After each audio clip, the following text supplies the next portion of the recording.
everyone, I'm Kirsten Hagland, and welcome to PureTalk, a new innovative show brought to you by FaithWire and PureFlix. We're here to discuss the latest in politics, faith, and culture, all through a faith lens. So we've got a panel here to discuss. We have the CEO of PureFlix.com, Greg Goodorf, the managing editor of FaithWire, Dan Andros, and the senior editor at FaithWire, Billy Hallowell. So today we're going to talk a little about work culture. So working in a Christian environment, working in a secular environment, how does that play out? How do you do it well? Which is better, if there is one. So we are all kind of working in Christian companies, but have also had experience in the secular world. So Greg, why don't you start us off? You had a career in the tech world for a really long time, and now you're at PureFlix, obviously, which has a Christian mission and vision. Which did you like better? And where do you feel more fulfilled? You're on the spot. PureFlix, of course. Of course. But which one stimulated, what parts of you? Yeah, and where do you feel more, fulfilled as a Christian? So yes, it's PureFlix, of course, as Dan said. Good answer. But 30 years of technology with companies like Sony and Technicolor and all kinds of different companies in the tech world. And it was never about anything other than the business. I mean, you had friendships that were established and your friends were important to you and you did things because of other people. So I guess that's kind of partly there, but it was always about the business only, right? And the refreshing part for me about PureFlix.com is that you're free to explore other parts of you. You had this, we're whole beings, but when you can only bring part of you to work in the corporate secular world, you're missing out on something. Yeah. And at PureFlix, we welcome bringing the whole you to work. And then we get to put our money, our business, as it were, to work where it should. Programs like what we've just launched with Convoy of Hope, where when you join in with PureFlix.com, you're part of our donation of $100,000 worth of goods and services this month to Convoy of Hope for Americans right here in need. I mean, you can't think that way. You can, but you don't in the secular world. Yeah. Sometimes you can't. Yeah, you can. Yeah, sometimes you can. You absolutely can. Dan, do you see any downsides to working in a faith-based company or organization?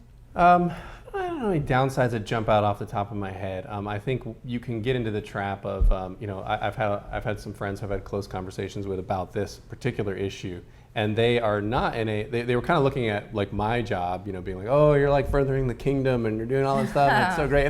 And it's great, as Greg said, to bring up, we're covering stories and showing the hands and feet of Christ, and that's really rewarding to be amplifying that.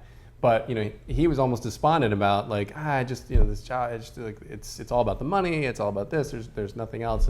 And I think that God is going to use you whichever situation you're in. And so from his perspective, he's able to witness and do things differently in a culture that was completely pretty much godless, and to sort of open people's eyes that way. So I can't think of any downsides off the top of my head, but I can see the upside in the other situation. Yeah, and I know a lot of people who have only worked in Christian ministry or Christian organizations, where that has not been my professional experience, but they have a whole set of different issues, that they face, and sometimes it can be difficult working with other Christians all day, and there's just a different politics in some Christian organizations sometimes, this pressure to always be nice and always be forgiving and maybe not holding people to a higher work professional standard. Billy, you've had some experience with that. Talk a little bit about some of the challenges. Tell me about what it's like to work for FaithWire, Billy. FaithWire is wonderful. No, FaithWire is wonderful. I have always tried to work in the secular world, not because I didn't want to work in the Christian world,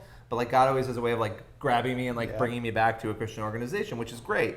In the past, I have found that not all Christian organizations are maybe up to par. Some of the standards sometimes, because of the niceness, because of not wanting to offend people. And it's more I feel fear of confrontation rather than actual kindness. But also, you can easily resent a higher up if you feel like they're being too mean, because you're supposed to be nice. This is a Christian organization. Yeah. So I think you have to keep some of that in check. But it is really nice to be able to go to work and pray with people, right? Yep. And be able to talk about things, whereas in past jobs I haven't been able to do that, or they haven't understood where I was coming from. So there's positives and negatives to anything, but I think, again, we have to check ourselves and within an organization make sure that we are up to par and that we're doing things to be the best we can be and not just doing things, we're a Christian organization, I just feel like sometimes we have to work past that, and that was a frustration for me. Yeah. There is a negative that I think you have to guard against. And that is an issue of heart and skills. In the secular world, there is no doubt about it, you better be hiring the best skills out there. And in Christian organizations, oftentimes they hire heart over skills. Sometimes that works, certainly well intended, right? But you've got to have the skills first, and then you got to follow and check to make sure the heart is there in the Christian organization.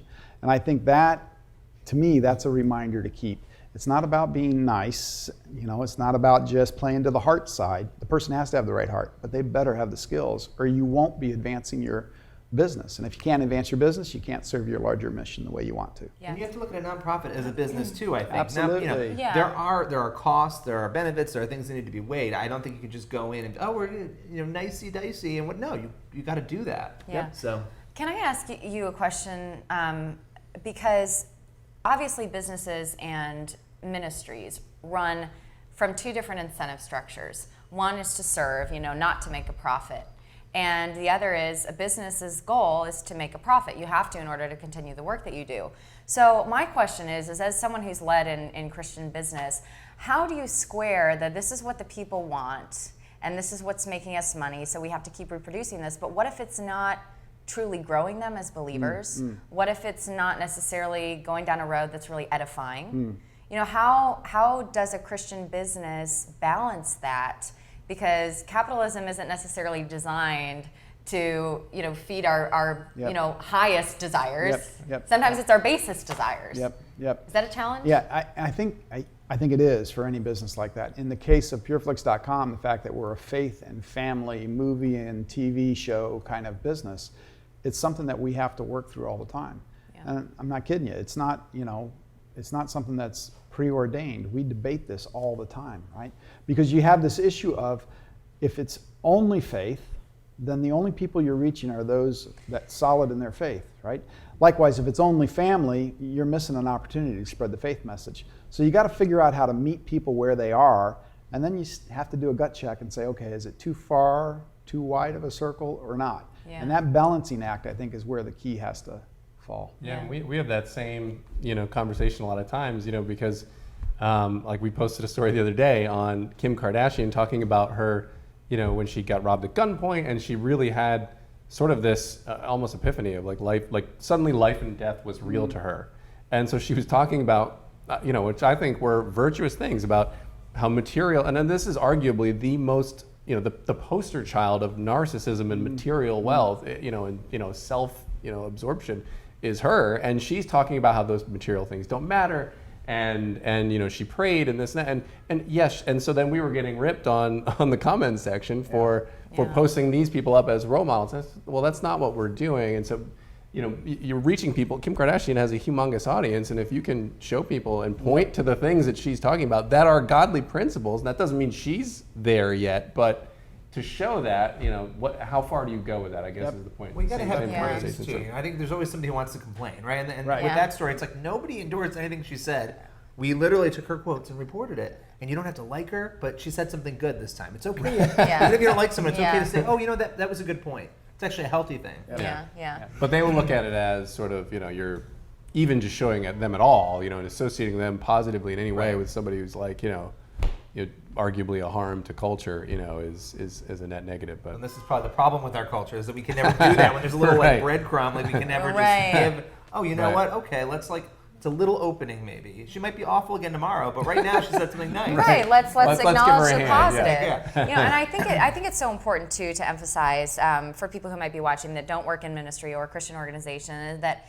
And I think one of you mentioned it earlier. God can use you anywhere, and if you're called, if your skills are in technology or the arts or something like that, and you're called into the secular space, we shouldn't all retreat into just Christian organizations, because we're called to be salt and light in these areas. And if there are no Christians in secular Hollywood, who's going to be talking to them and at the table making these decisions? We want more influence in culture. We need to be at the table where those decisions are made in secular culture. Yeah. So I feel like that's why I love doing the commentary that I do on our regular cable news channels, which are not Christian organizations, because they're businesses that thrive on you getting your opinion out there. Yep. So I can talk about my faith pretty openly, maybe where others in secular organizations can't necessarily, because mine is an opinion-based Which is industry. nice, right? Yeah, which is definitely nice. I think there's a misconception out there that, when people look in at you working at a Christian company, that's what God would want you to be doing more than something else, where you could make the argument the other way. Yes. As the same thing with my friend talking about his, job at a secular company. He would do something little like, those guys would go to, like a shady club or something at night, and he wouldn't go to it, like on their business trip out of town, and he wouldn't go. And that would really jar some people, like, really, why won't you go? Mm-hmm. Starts conversation. Now that little moment could be way more important into the lives and souls of a person, that maybe that person's family, and then generations of a family, versus what we're doing on a day-to-day basis. Yeah. Dan, the commandment wasn't go out and find other Christians and talk to them. Right. It's go out to the world, Right. Yeah. And you got to be in the world if you're going to do that. Yeah, and you know what also I think, because we had the financial crisis in 08, 09, and a lot of the frustration and the anxiety and of so many people across the country right now, especially in the middle class, is from a system that they feel is broken and that has left them in the dust. And I think that a lot of people feel that happened because of unethical decisions made by people on Wall Street and big business, et cetera. And just think, like, what kind of morality is guiding people that make the decisions that form the system, right? We need Christians there. We need people that are making wise, ethical decisions where they care more about the bottom line, more than, they care about more than the bottom line. Yep. They care about people at the end of that. I mean, I feel like that's a lot of reason why we got where we did. And imagine if on a TV show, right, you have writers in the back, one's a Christian, a producer's a Christian, somebody could say, maybe we shouldn't portray them that way, or what about this idea? Not being there means that there are not going to be those ideas. They're going to be lacking. So we have to be everywhere. We've got to be all over the place. Salt and light. There you go. My husband and I attend Redeemer Presbyterian Church here in New York, and Tim Keller once was preaching a sermon about salt and light, and he described salt, the way that people used to make sure that salt was actually acting as a preservative, is they put it on the meat and they'd rub it all in so that the salt got all gritty throughout the meat, and that was how it actually acted as a preservative. It wasn't like doot, doot, doot, and there's like a little salt on top. They really ground it into the meat, and like really saying like that's an example of how you can live in the world. And I think it's just such a wonderful thing for us all to remember, no matter where God places us, we're called to be that, even when it's hard. We have work to do. Amen. A lot of work to do. We're all in it together, right? So go out and do your work, faith and work together as one. Anyway, that's all we've got for this conversation. Thanks so much for tuning into Pure Talk. We'll see you next time.